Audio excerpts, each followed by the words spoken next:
Welcome to another episode of the Carlito Monroe Show. I'm your host, Carlito Monroe. And before I get started with the topic at hand, I want to have a little moment of silence for the families that lost loved ones in the school shooting that happened recently in St. Louis, Missouri. I believe it was a high school, a performance arts high school, or something to that degree. So I just want to have a quick moment of silence for those families, and it won't be long, just to and keep them in our prayers.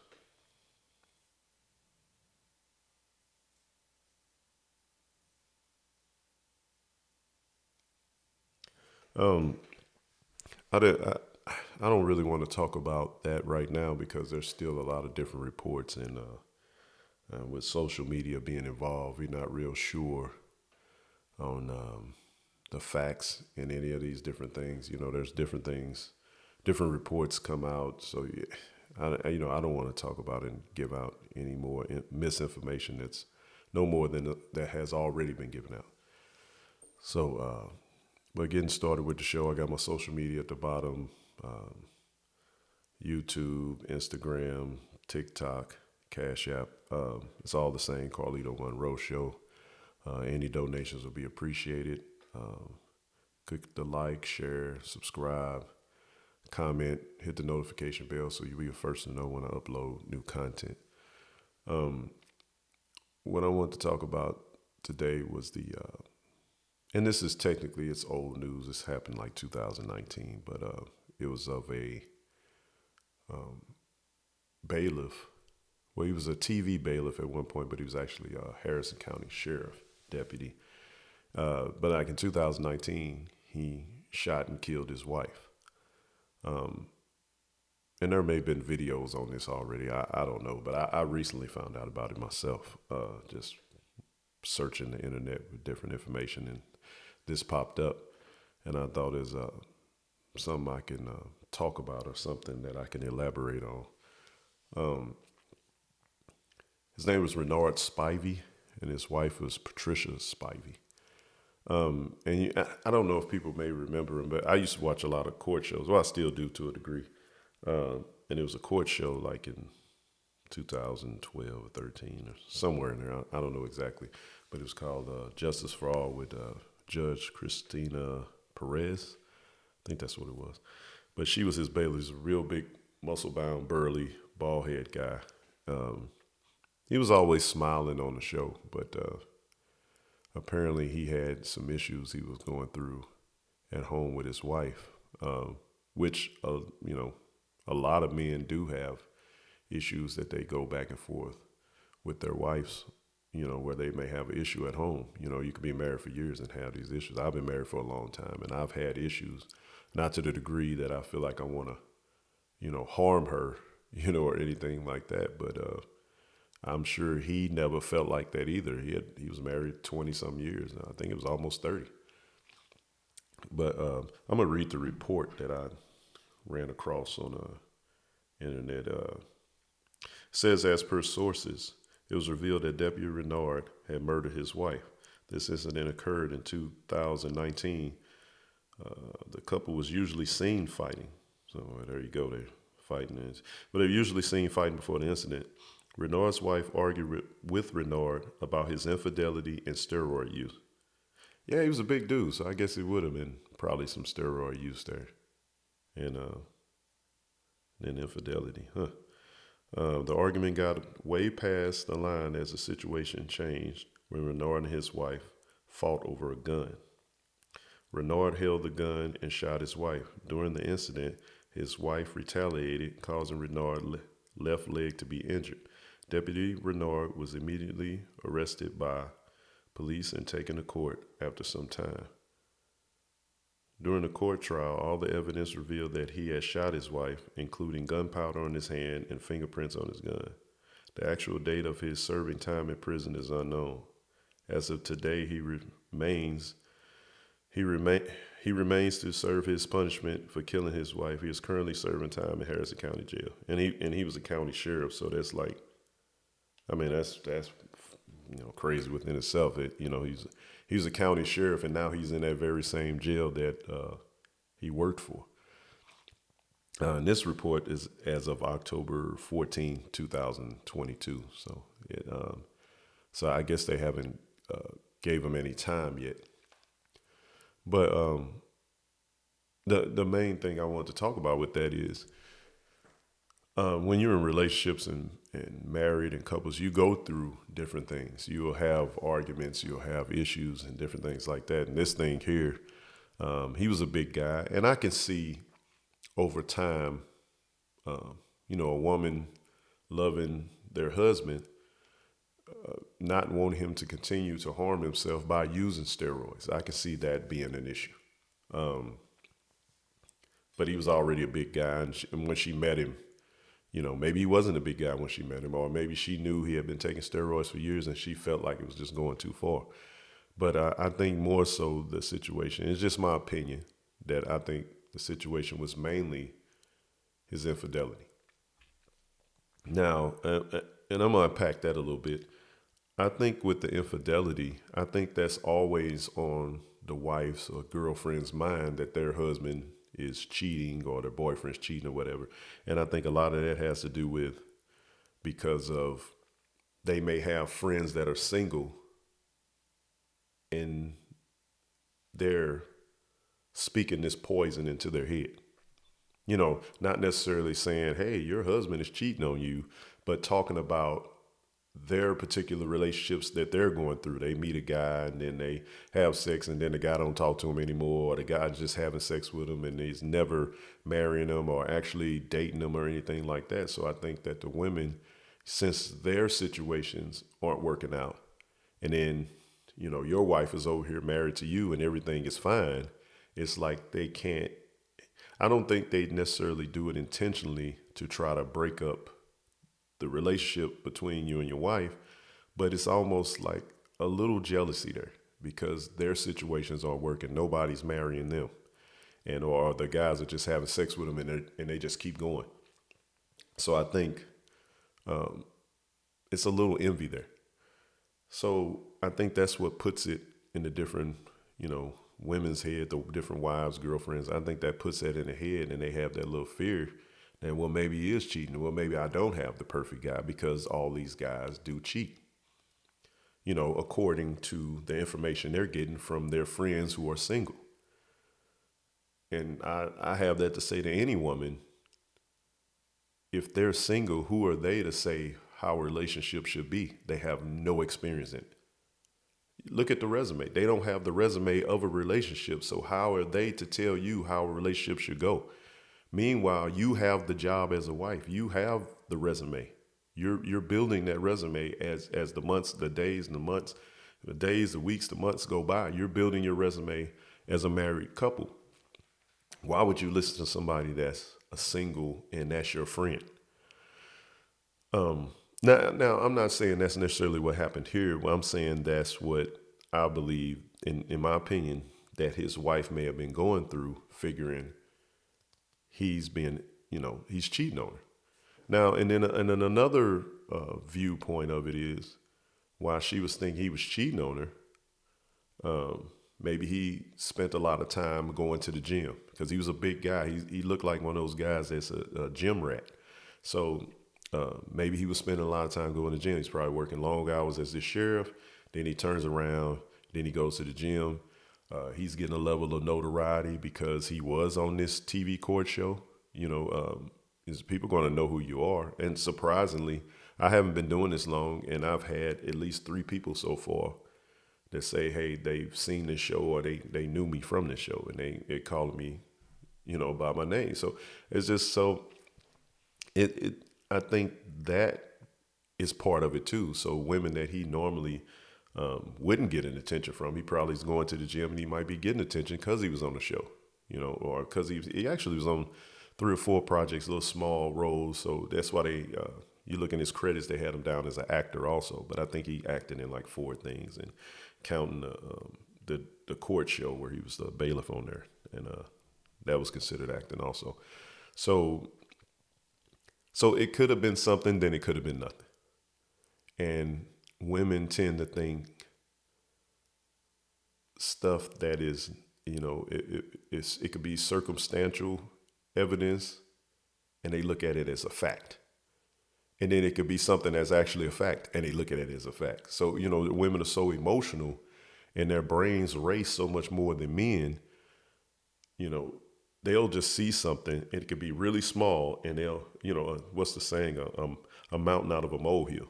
They'll look at a molehill and say that's a mountain. Then they'll look at a mountain and say that's a mountain. Men are the exact opposite. They can look at a mountain and say, well, that's a molehill. They look at a molehill and say that's a molehill. We don't get upset or look into stuff that deep. And then women like to say, well, men are just dumb. No, it's not. We're just dumb. I think it's the exact opposite. Why waste energy on something that you don't want to know or believe anyway? I never worry about my wife cheating on me or doing anything like that. It's not that she's not capable of doing it. It's not that she's not attractive enough for men to want her. It's just that I'm not going to waste any energy or thought on what she's doing or what she could be doing, because she could be doing it or she could not be doing it. But to waste energy on it and it's not in my face and I don't know about it, I mean, why would I go searching for it? Why would I try that hard to find out? Because it's a life-turning event. It may not go as extreme as, well, in my case, it wouldn't go that extreme anyway, but it may not go as extreme as, as this Spivey case, as far as somebody dying or getting injured or anything, but it still tears your life apart. I can imagine if I was getting a divorce right now, how it would tear my life apart. Our kids are older, but how it would tear our life apart with finances, who gets what, money being spent. It just, finance and money, same thing, but it's just so much stuff you have to consider. I work with guys that, been divorced, remarried, and it happens all the time. And it's not a shot at any of these guys. It's just what it is. It's life. I'm not familiar with that because I've been married the whole time, same woman the whole time. And we haven't been through those extremes as far as getting a divorce. Now, I mean, we have had our issues, but you work through it. Yeah, you just have to work through it. I mean, everybody has different personalities that will help you get through certain situations. And we just happen to work out like that way. My wife is my friend. She's my friend before anything. And I think that's important in any marriage to help it last for a long time. Now, you look at this couple, the Spiveys, Renard and Patricia, him killing her. They were married a long time, longer than me and my wife right now, currently. And you're thinking, like, what could bring it to that point? Him being such a big guy, and this is all speculation. This is me speculating. I don't know what happened. This is not a fact. But him being a big guy, they probably were arguing back and forth. He probably got tired of hearing her barking at him and maybe came at her. He may have grabbed her or something. He may have even hit her. And him being a sheriff, if she reports him, that's it. He no matter how many years he's been a sheriff, that one mistake, he can no longer do his career anymore. So I'm just speculating. I think that may have been what happened. He may have hit her, and then she may have said, well, that's it for you. I'm calling the police. And then he probably tried to grab her again and maybe beat her up some more, and maybe she got a hold of a gun. Then they were wrestling over a gun. Now, she wasn't a big woman. I mean, she wasn't a really small woman, but she wasn't a big woman, and he was a really big guy. I mean, how much of a wrestle over a gun could it be? So, I would think that she got a hold of the gun, and he came trying to grab it from her, and she shot him, hit him in the thigh, and he got the gun from her, and then he shot her. Shot her in the arm. I think it was one in the arm, one in the chest, and she died or whatever. And that's what I think happened. And he, with somebody that big, you're going to have a natural fear. 'cause I remember my stepdad told me, and it's kind of off subject, but I remember he told me, you always hear the saying, the bigger they are, the harder they fall, right? My stepdad used to tell me, if they're really big, it's a chance you can beat them. And I'm thinking like, what? I mean, somebody bigger than me, it's going to be tougher to beat them. It's going to be a lot more work. He said, nah, it's a chance you could beat them because the bigger guys more than likely have been in lesser fights.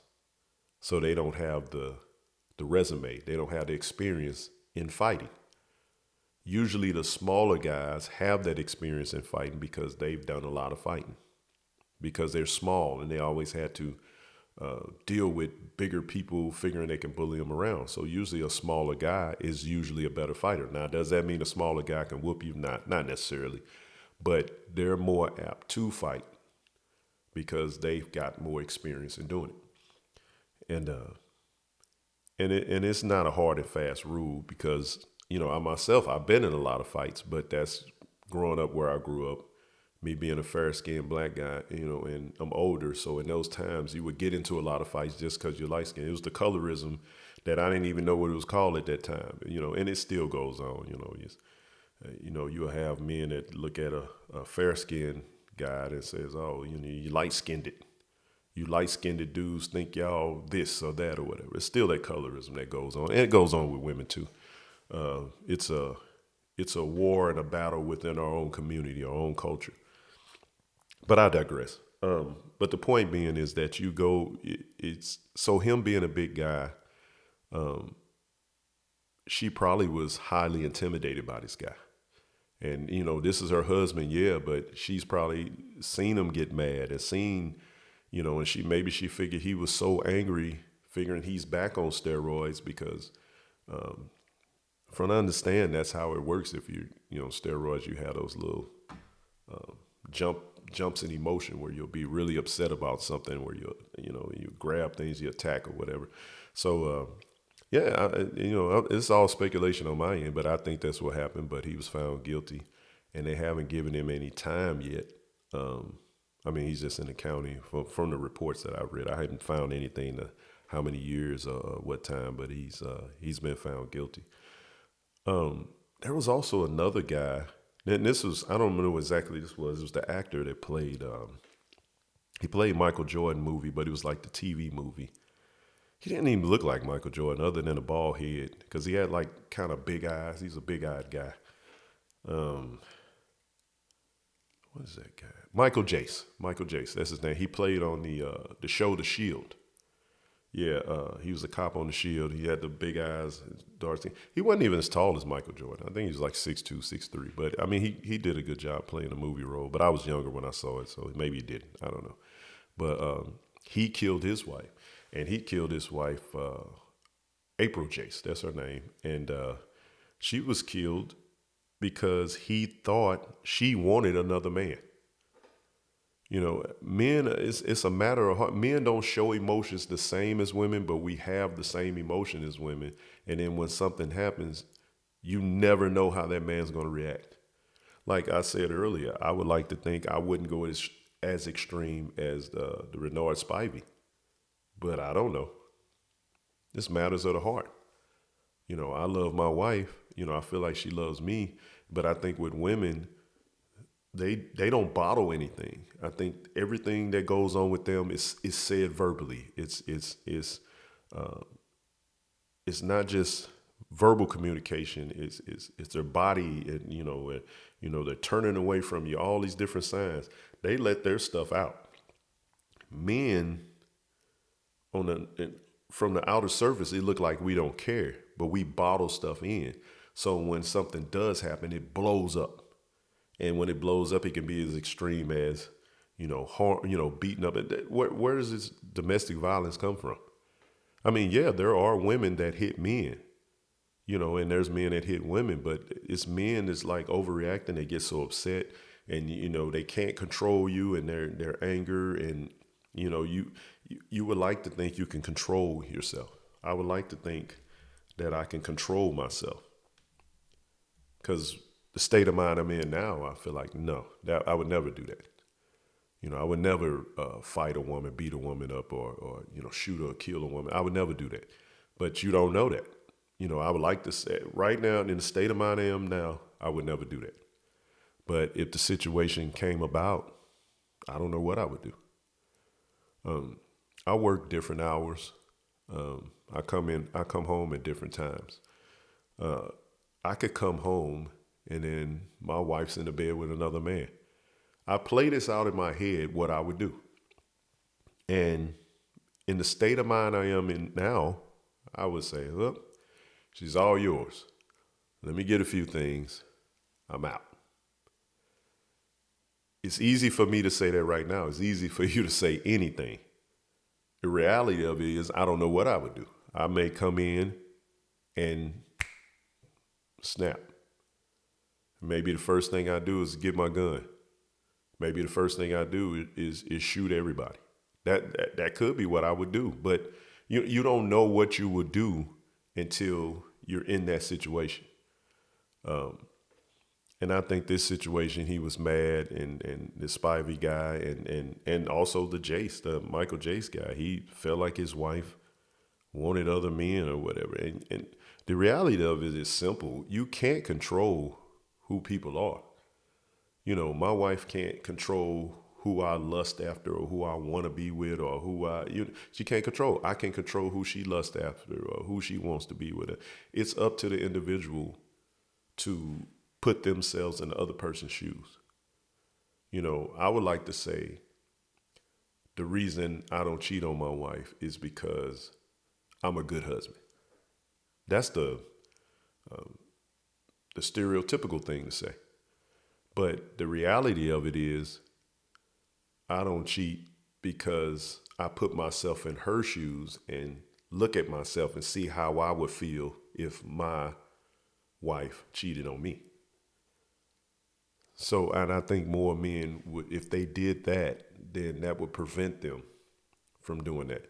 I keep myself out of situations. I don't go to bars and clubs and different things like that because those are havens for situations that can have you cheat on your wife or cheat on your spouse. The same thing, have your wife cheat.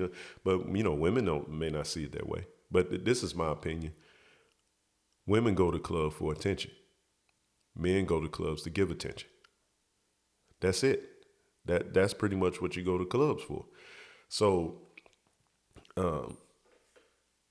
I've never went to a club and seen men just at the club just having a good time with their buddies drinking. That happens, but most of the time, I feel comfortable saying 90% of the time you see the men, they're trying to talk to the women. And it may just to have a conversation.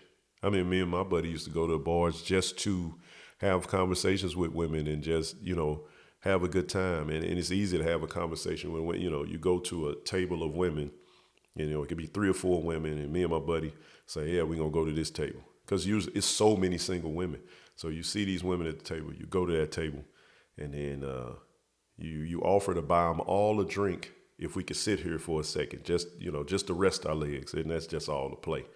Just to rest your legs. You go sit at the table. And they're going to agree because it's a free drink. And if you're easy on the eyes, what do they care? Well, this ain't a bad looking guy. He's going to buy us a round of drinks. Okay. Now, this is not a surefire way. There's women that'll say, no, you can't sit here. But it worked a lot of the times. So me and my buddy buy him some drinks, end up sitting them down. And then, asking them the name, talking. Of course, women are who they are. They acting like, they're not interested or whatever. And then you just spark a conversation. It's always the same conversation. Why do women not want a good man?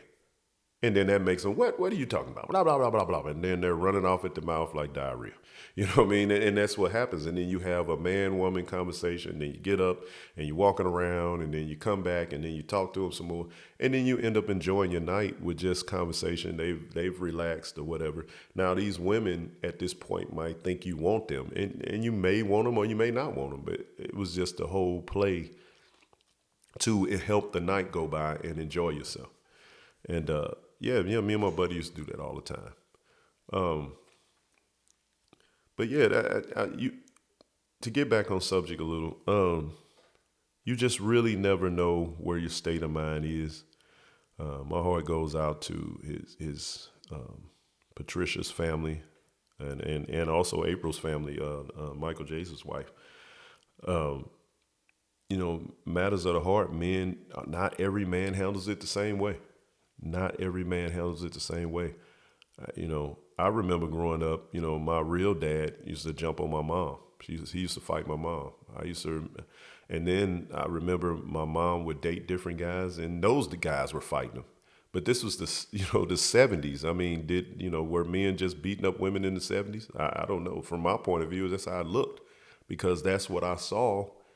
Growing up, I was a little kid, and she had his boyfriend, and next thing you know, they were beating her up for something. And now looking back on it, then I'm older, I'm thinking, well, damn, did my mom have a bad mouth on her or something, and I just didn't hear that part, because she's not the religious, she wasn't the religious woman she is now. But yeah, man. So I really don't really know how we got there, but I think men and women, I think we all need to have more conversations, more open dialogue, whatever's on your mind, because men just don't do it. So I was talking about my wife the other day. I think people should go to therapy, even if you don't feel like you need it. I myself have never been to a therapist, but I've watched therapy shows, and I'm like, man, they got some things resolved. I mean, well, I'll take that back. I ain't gonna say it's necessarily resolved, but they got things out there, where it's heard, and then it made the different parties consider, not necessarily just a marriage counselor, but just counseling for family. Because I know my family's all over the place, and I've heard stories about other people's families all over the place. But it just all comes down to, we all human. We all got different personalities, man, and you just never know what somebody's thinking. You never know when they're gonna snap. You never know. You've been married for years, and you just never know when something's gonna happen. But yeah, that's all I have for today's show, man. If you like the show, like, share, subscribe, hit the notification bell, hit the Cash App. But yeah, it's another thing I want to talk about too before I end the show. With that Michael Jace guy, I'm not sure how long he's been married, but it's just amazing to think that your wife wants someone else, and killing her is the answer. I mean, she's still her own human being, and she should be able to do whatever she wants to do, even whether you're married or not. That's how I look at it. My wife can do whatever she wants to do. It's up to her for me not to find out about it. That's how I look at it. But yeah, it's a crazy world. But yeah, like, share, subscribe, hit the notification bell. It's your boy Carlito Monroe. Peace.